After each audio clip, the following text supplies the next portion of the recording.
Hey guys, Andrew Henderson, Nomad Capitalist, here in Montenegro, outside the Nomad summer house, hanging out here in peace, doing some work, putting together some plans of action for some folks on getting their taxes and residency and all that sorted out. And I wanted to talk about banking with you, because just got some word over the last couple days of some possible changes in one of my favorite places to bank, and that's Singapore. Now, the trend in Singapore over the last couple of years has not been good.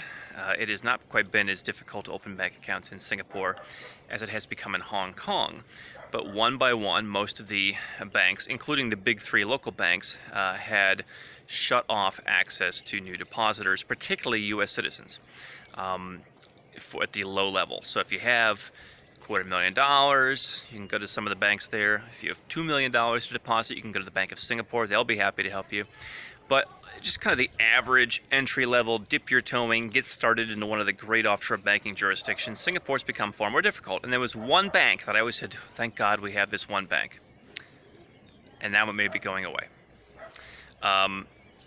There are rumors, including one person at the bank telling me, hey, we no longer want U.S. citizens, which is funny because I just went there and opened another account recently. But that may be the future, is no U.S. citizens anywhere in Singapore. There are also some of the banks raising the requirements for the high-level banking, such as Bank of Singapore, which a couple years ago had a $1 million requirement. Now it's a $2 million requirement. The bottom line is that if you're a U.S. citizen, your days of being able to bank in Singapore are numbered. They possibly may be over, depending on who you go and who you talk to, who you happen to get on any certain day to help you. And if you're not a U.S. citizen, I think invariably the numbers, the required minimums are going to go up. So the days of opening a $1,000 bank account in Singapore are not going to be around for that much longer. Singapore is fantastic. If you have a business, it's a great place to open a business bank account, much better than all these little offshore banks on the tiny islands in most cases.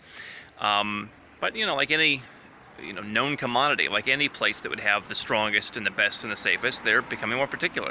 They don't really need the hassle of paperwork for $1,000, nor do they need the hassle and paperwork potentially for U.S. citizens.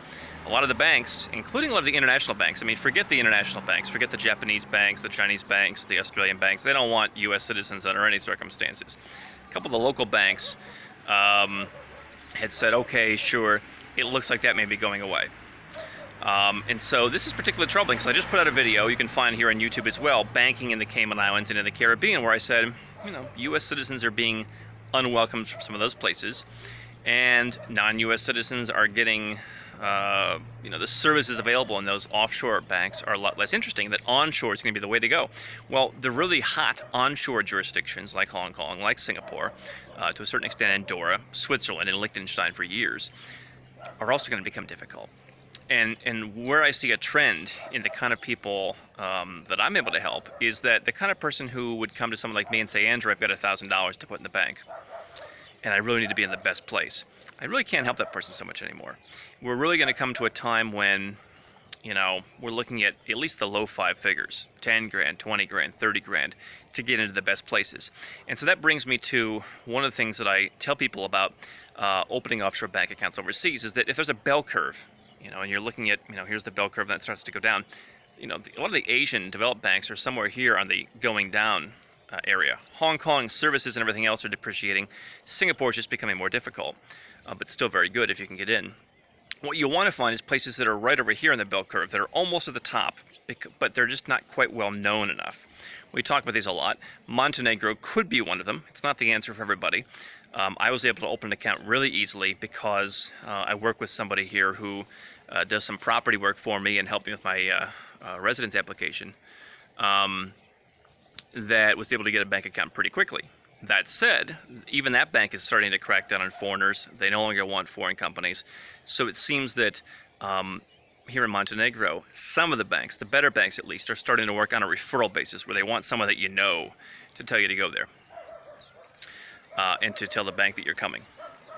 So I think that countries like Montenegro, while you still can, the idea of building tunnels in these countries where you put $1,000, in some cases even less, in some cases a little bit more, you put small amounts of money in offshore bank accounts in countries that aren't quite well known yet, aren't quite too big for their britches, or at least too big to where they don't want to help small people. Building tunnels in some of these smaller countries is going to be the way to go, where you build 1, 2, 3, 5, as many as you want tunnels in countries that are willing to accept you for not a lot of money, and that you just kind of ride them up as they go. So that the idea is that when Montenegro becomes more successful and has better access, and the country continues to grow and eventually banks become more difficult, that you'll already be in, and you'll generally be grandfathered in. Not always, but a lot of the time. And therefore you can use those tunnels as a way in, and then later if you want to put more money in, either when you feel comfortable or when you have it, you'll have that option rather than foreclosing on the option now. But the point is, if you're looking to bank in a developed country, time is really of the essence. If you're looking to bank anywhere offshore, it's better to get started now and start building tunnels. That's the one piece of advice I have for someone.